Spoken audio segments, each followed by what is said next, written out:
Hey everyone, really quick video. This is my key fob. It stopped working about 7 years ago, and it wasn't until today that I looked into how to fix it. It turns out that there is a very common problem with these fobs, and it's very easy to fix, so that's what I'm going to show you today. So first off, what were my symptoms? If these match yours, then continue to see the fix. My symptoms were intermittent power. I would press these buttons and the red light wouldn't come on, and maybe 1 in every 5 would actually set the red light off and work with the car. I also noticed that if I put extra pressure at the bottom of the fob, that it became more reliable, which is kind of interesting. For those of you who have opened this before, that's where your battery sits. So it was obviously, maybe not so obvious, it seemed like it was some sort of power issue. I also noticed that it was draining my batteries in about a week to a month, which is way too fast for your standard CR2032. Not to be confused with the 2025, very similar form factor, but this in fact runs off the 2032.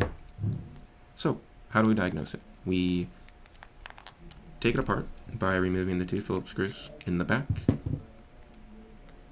This exposes the breadboard, PCB rather, and right off the bat you can already see this metal plate on top is what interfaces with the positive terminal of the battery, and then the fork on the bottom, these 2 metal strips, is what interfaces with the negative side of your battery. Now the issue is that the positive terminal is connected to the PCB with 3 posts, and these are soldered on.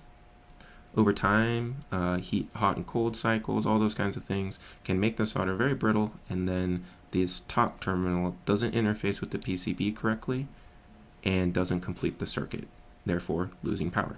This would also explain why pressing on the bottom of the fob used to work and give me better reliability, because I was probably just pressing this positive terminal down into the PCB where it should be. When I actually opened this the most recently, I was able to wiggle the PCB just by touching it. It was moving, and then by barely giving it a little bit more force, it actually just fell straight off. And you may find that yours is completely loose in that. Now, if you do find that this might be the issue, your soldering points seem old, or you just want to try to resolder it to see if that might be the problem, it's very simple. You need to take the PCB off from the front of the key. This is held on by 3 black screws. There's one here, and one here. This one is broken for me, so I don't need to remove it. This allows you to remove the PCB. This is what it looks like. On the back, which you might consider the front since this is where the buttons are, you'll notice that there's a soldering point here, soldering point here, a soldering point here. I removed the solder from these 3 points, which are the 3 points of the 3 posts for the positive terminal, removed the terminal, and then took off all the remaining solder. Then, as you're probably guessing, I resoldered the 3 points back to the PCB. This plastic piece in here is not connected to the terminal, so just lay the plastic piece down in there. It's got some locating pins on it, and it sits flush, and then put the positive terminal over it. Go ahead, just takes very little solder. I probably overdid it, and just pop a bead on each post, and then I capped off the bottom. After ensuring that that is solid contact, I went ahead and just threw my key in, and lo and behold, for the first time in 7 years, I got reliable power. Every time I press the button, the light comes on. Obviously, you just put this back together the way you removed it. Make sure you screw the PCB in, I'm skipping that, and make sure everything works. So thanks for watching. If you notice that you have intermittent power with your fob, go ahead and open her up. It's a really quick check, and verify that your positive terminal is still correctly attached to your PCB. Just another quick note that I just thought of. A lot of times people's fobs work, but for some reason it doesn't lock your car.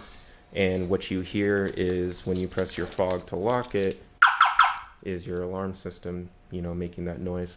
It makes that noise when you have a door open or something and it doesn't want to lock the car.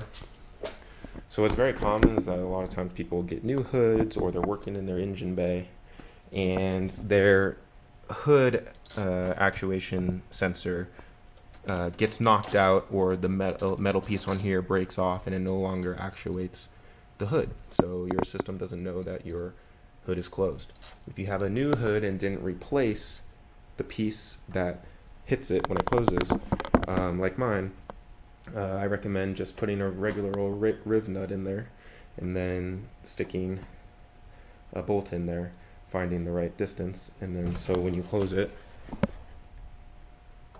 it hits the metal enough to actuate the hood. So that's just another thing that a lot of people have had issues with, is they accidentally knock this out of the way and they don't know why the car's not locking. So once that's good,